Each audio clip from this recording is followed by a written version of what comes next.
Hello students, कैसे हैं आप लोग। आप लोगों के लिए 10वीं और 12वीं के रीचेकिंग का फॉर्म आ चुका है। तो अगर आपको रीचेकिंग का फॉर्म भरना है तो आप भर सकते हो। तो चलिए इस वीडियो में आपको मैं रीचेकिंग का क्या प्रोसेस है, क्या फीस लगेगी, क्या आपको भरना चाहिए फॉर्म या नहीं भरना चाहिए, उस सब चीज़ का बारे में आपको मैं इस वीडियो में बता देता हूँ।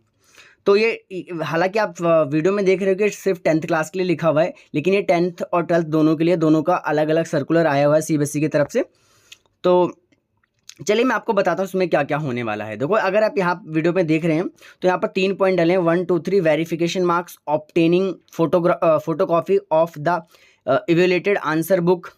तीसरे नंबर पे लिखा है री इवेल्युएशन ऑफ आंसर्स। तो इन तीनों में क्या क्या होने वाला है, तो चलो मैं आपको बिना आपका टाइम वेस्ट करे आपको मैं बता देता हूँ। तो देखो, सबसे पहले किन लोगों को वेरिफिकेशन का या रीचेकिंग का फॉर्म भरना चाहिए। देखो, जो बच्चे 100% श्योर हैं कि मेरे को जो मार्क्स मिले हैं उससे मैं सेटिस्फाई नहीं हूँ, मेरे मार्क्स से ज़्यादा होने चाहिए, बिल्कुल श्योर हैं, तो उनको ज़रूर रीचेकिंग का फॉर्म भरना चाहिए। और लेकिन जो बच्चे ऐसे भर रहे हैं कि मॉम डैड का प्रेशर है, पेरेंट्स का प्रेशर है, या पड़ोसी का प्रेशर है कि यार मार्क्स जो आए हैं वो सही नहीं आए और सब लोग गुस्सा कर रहे हैं, गर्म माहौल है, सब इसको ठंडा करने के लिए कह रहे हैं कि नहीं मेरे मार्क्स इससे ज़्यादा आना चाहिए, मुझे भरना है, तो प्लीज़ ऐसे लोग ना भरें। क्योंकि अगर वो 12th क्लास में है और उनको, मेरे ख्याल से कोई ज़रूरी नहीं है उनको मार्क्स इतना इंपॉर्टेंस नहीं रखता, क्योंकि उन्हें सीयूटी का एग्ज़ाम दे के ही एडमिशन मिलना है। एडमिशन के लिए अब मार्क्स की कोई इतनी ज़रूरत नहीं है, ठीक है। और 10th में तो आप लोग जानते हैं कि मार्क्स इतना इंपॉर्टेंस नहीं रखते अब। सो इन लोगों को बिल्कुल भी नहीं भरना चाहिए रीचेकिंग का फॉर्म। और लेकिन हाँ, जो बच्चे कंपार्टमेंट हैं या 1-2 नंबर से वो कंपार्टमेंट आ गए हैं किसी भी एक सब्जेक्ट में या 2 सब्जेक्ट में, तो वो बिल्कुल रिस्क लेकर फॉर्म भर सकते हैं रीचेकिंग का।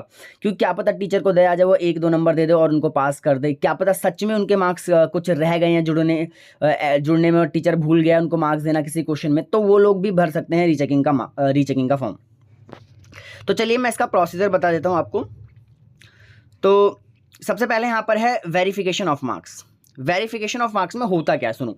वेरिफिकेशन ऑफ मार्क्स में सिंपल क्या होता है कि आपका जो आंसर शीट है उसमें टीचर क्या करेगा, हर एक क्वेश्चन को चेक करेगा कि क्या किसी में मार्क्स देना भूल तो नहीं गया किसी भी आंसर में, और उनको दोबारा से रिकैलकुलेट करके आपके मार्क्स जोड़कर आपको बता देगा, ठीक है। और ऐसा करने के लिए आपको 500 रुपीज़ पर सब्जेक्ट देना पड़ेगा, 500 रुपये जी पर सब्जेक्ट। इसीलिए सोच समझ के ही वेरिफिकेशन फॉर्म भरें, क्योंकि इसमें ज़्यादातर चांस यही है कि जो आपके मार्क्स होते हैं वो बढ़ते तो नहीं हैं, ठीक है, पर ये ज़रूर हो सकता है कि घट जाएं, ठीक है। लेकिन हाँ, आप श्योर हैं कि मेरे ज़्यादा हैं तो बढ़ते भी हैं, ऐसा नहीं है कि बढ़ते ही नहीं हैं।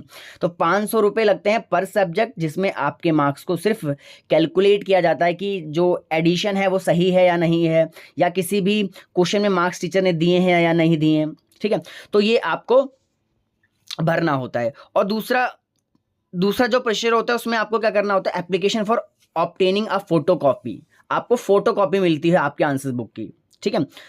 तो ये फोटोकॉपी मिलती है, मतलब आपको लगे कि यार टीचर ने चेक किया, पता नहीं गलत किया सही किया, तो आप श्योर नहीं होंगे यार मुझे कैसे पता चलेगा उन्होंने सही किया या गलत किया। तो उसके लिए आप सीबीएसई से फोटोकॉपी के लिए भी अप्लाई कर सकते हैं, फोटोकॉपी भी सीबीएसई से मांग सकते हैं। लेकिन इसके लिए भी आपको क्या करना पड़ेगा, 500 रुपये पर सब्जेक्ट पर कॉपी आपको देना पड़ेगा। थर्ड प्रोसीजर में आते हैं। थर्ड में क्या लिखा है, री evaluation of evaluated answers book. यानी जैसे आपने कोई भी आंसर बुक देख लिया, क्योंकि जो सीबीएसई है वो क्या करती है, मार्किंग स्कीम इश्यू करती है ना, तो कुछ टाइम बाद करने वाली है, ठीक है, वो मैं आपको बता दूंगा जब भी करेगी। तो मार्किंग स्कीम से आपको क्या करना होता है, जो अभी आपने फोटोकॉपी मंगाई है सीबीएसई से, उस फोटोकॉपी को से मैच करना होता है। जब आप मैच कर लेते हो आपको लगता है हाँ सच में सीबीएसई ने मेरे को सही मार्क्स नहीं मिले हैं जितने भी क्वेश्चन होते हैं उनमें। तो अगर मान लो आपने एक क्वेश्चन में का मार्क्स आपको सही नहीं मिले हैं, गलत मिले हैं, या टीचर ने उसे गलत चेक कर दिया, तो आपको हर क्वेश्चन का 100 रुपये लगेगा। यानी अगर 10 क्वेश्चन आपके गलत हैं, गलत चेक किए गए हैं, तो 1000 रुपये आपको देने पड़ेंगे उन आंसर्स को ठीक करने के लिए, ठीक है। तो चलिए एक बार शॉर्ट में सारी चीज़ें मैं आपको बता देता हूँ। देखो, सबसे पहले आपको क्या करना पड़ेगा, वेरिफिकेशन ऑफ मार्क्स के लिए अप्लाई करना पड़ेगा, जिसकी डेट है 16 मई से 20 मई तक के बीच में है। इससे पहले इसके बाद आप इस फॉर्म को नहीं भर पाएंगे। अगर 21 मई आपको 21 मई या 22 मई को सो के उठ रहे हो और आपको याद आ रहा है कि आपको फॉर्म भरना चाहिए, तो बिल्कुल आप भर नहीं पाएंगे।